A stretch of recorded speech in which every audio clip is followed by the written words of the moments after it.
மெரினா கடற்கரை இது சென்னையோட இதயம்னு சொல்லுவாங்க. வாரம் ஒரு முறையோ இல்ல மாதம் ஒரு முறையாவது நம்ம மெரினா கடற்கரையோட அழகை ரசிச்சுட்டு வீட்டுக்கு வரோம். ஆனா அதே கடற்கரை மணல்ல ராத்திரி நேரத்துல ஒரு பாதுகாப்பான கூரை இல்லாம குளிர்லையும் மழையிலையும் சுருண்டு படுத்திருக்கிற அந்த ஏழை எளிய மக்களோட நிலைமை என்னன்னு என்னைக்காவது நம்ம யோசிச்சு பார்த்திருக்கோமா? குழந்தை குட்டி மலையில ரொம்ப கஷ்டப்பட்டோம். அங்கே தூங்குறது, பாத்ரூம் போகிறதுக்கு, அங்கே போனேன்னு பாத்ரூம் இங்கே வராது அங்கே வராது, ரொம்ப கேவலமாக போயினேன். யாரும் மரியாதை கொடுத்து பேசுறது இல்லை, ஏதோ வாயில வர்றதெல்லாம் பேசிட்டு இருக்காங்க. அந்த பாத்ரூம் போனா கூட போங்க நீ வெளியே போங்க, நீ எங்கே போங்க, நீ இது போங்க, சிங்கமா சொல்லுவாங்க. சொல்லக்கூடாது, தப்பாயிடும். பீச்சில் தான் தூங்கி இருந்தோம். அங்கே பீச்சில் தூங்க ஒருத்துறது, வெயில் மழை கொட்டாய் போடுறது, ஏதோ கஷ்டப்பட்டோம். ரெண்டாம் பீச்சுக்கு 25 வருஷம் ஆச்சு. 25 வருஷத்துல ரொம்ப கஷ்டப்பட்டோம். வாழ்றது ரொம்ப கஷ்டம். இது என்னக்கு இது காட்டுள்ளே இருக்கிறோமே, எதுவுமே இல்லை, ஒரு காய் பழம் கூட இல்லை. இங்கே பொறுக்கி தூங்குறது, பீச்சில் படிக்கிறது, மழை வந்தா தாங்க முடியாது, அப்படியே இதாகிடும். செஞ்சு கூட குழந்தைய குட்டி வாங்கி இந்த வயசு பசங்களை தூக்கி போடுறது ரொம்ப பயம். எங்கே போனாலும் தள்ளி நில்லு அப்படின்னு சொல்லுவாங்க. மெரினா அண்ணா பூங்கா பக்கத்துல 2500 சதுரடியில 86 லட்சம் ரூபாய் மதிப்பீட்டுல சுமார் 86 பேர் நிம்மதியா தூங்குறதுக்கான ஒரு பாதுகாப்பான நவீன இரவு நேர காப்பகத்தை துணை முதலமைச்சர் உதயநிதி ஸ்டாலின் திறந்து வச்சிருக்கார். டைல்ஸ் போட்ட தரை, கிளீனான ஆர்வோ வாட்டர், ஆண்கள் பெண்களுக்குன்னு தனித்தனி கழிப்பறை வசதி, ஃபேன் வசதி, வச்சிருக்க பொருட்களுக்கு அலமாரிகள், அங்க தங்கக்கூடியவங்களோட குழந்தைகள் விளையாடி மகிழ்றதுக்காக ஒரு குட்டி பூங்கா, அவங்களுக்காக பாய், தலையணை, போர்வைன்னு 15 வகை பொருட்கள் அடங்கிய ஒரு வெல்ஃபேர் கிட்டையும் கொடுத்து நிம்மதியான தூக்கத்தை அந்த மக்களுக்கு அரசாங்கம் பரிசா கொடுத்திருக்கு. நாங்க பீச்சில் தான் தூங்கி இருந்தோம்.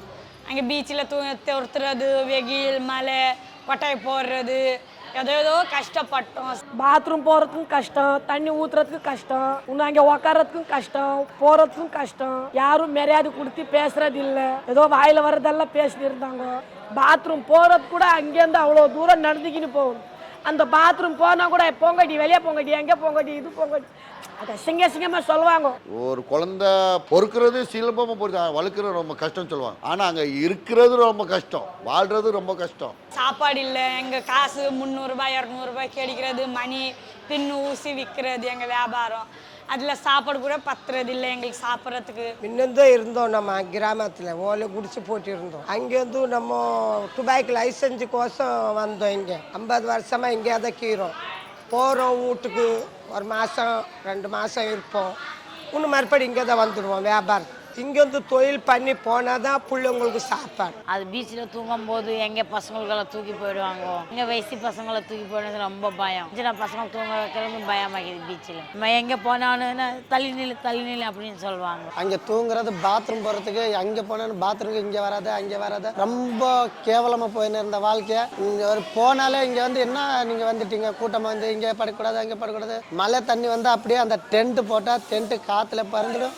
அந்த பறந்ததுலேருந்து கூட ரொம்ப அது இந்த மு.க. ஸ்டாலின் ஐயா நல்லா இருக்கணும். இரவு காப்பகம் கட்டி கொடுத்த ஐயாவுக்கு ரொம்ப நன்றி.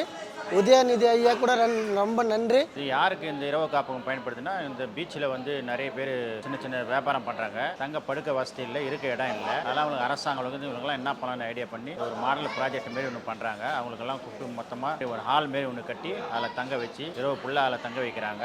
நல்லா படுக்கிறதுக்கு நல்லா வசதி, கட்டிலெல்லாம் எல்லாம் செஞ்சு கட்டில் படுக்க வைக்கிறாங்க. நல்லா சந்தோஷமாக தூங்குறாங்க. அது இல்லாத எங்களுக்கு சாப்பாடு 3 வேளை, எங்களுக்கு சாப்பாடு 3 வேளை கொடுக்குறாங்க. இந்த சாப்பாடு கிடையாது நாங்கள் ரொம்ப கஷ்டப்படுறது, எங்களுக்கு ரொம்ப கிடைக்குது. பாதுகாப்பு இங்கே நல்ல இது பீச்சில் இல்லை, ரொம்ப பிரச்சனை ஆயிடுச்சு. ஆனால் இங்கே எதுவுமே இல்லை. ஒரு வாரமாக இங்கே தூங்கி நிற்கிறோம், எதுவுமே பிரச்சனை இல்லை, நல்லா கீரும். அண்ணன் தம்பி மாதிரி அண்ணன் தம்பி இல்லைனாலும் அப்படியே நடந்துக்கிறாங்க, பாசமாக நடந்துக்கிறாங்க.